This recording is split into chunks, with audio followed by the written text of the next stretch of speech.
Lesikhungo esixhaswe uphiko lamakhono i-Wholesale and Retail SETA sizokuba ngaphakathi ekolishi lamakhono ingwe kumasipala Entabankulu kanti saphasiswa ngonyaka u-2023.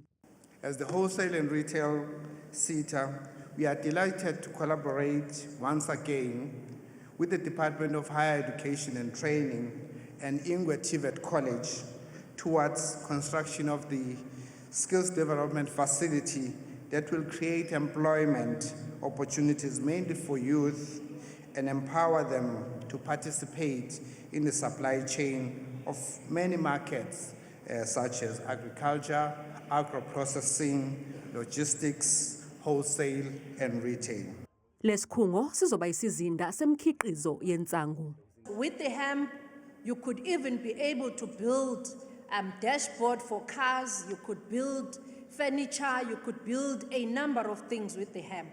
Even with the cannabis, we've seen clothing, we've seen products, we've seen even food that can come out of products through cannabis, medicinal cannabis, but also the hemp production.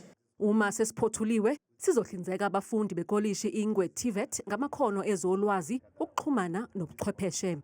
The sword turning today is the beginning of phase 1, which will also include the poultry and piggery farming and structures, the crop production and the greenhouses and the hydroponic facilities, which will also help us. But if we want to grow and breed the fish, we are also able to do that.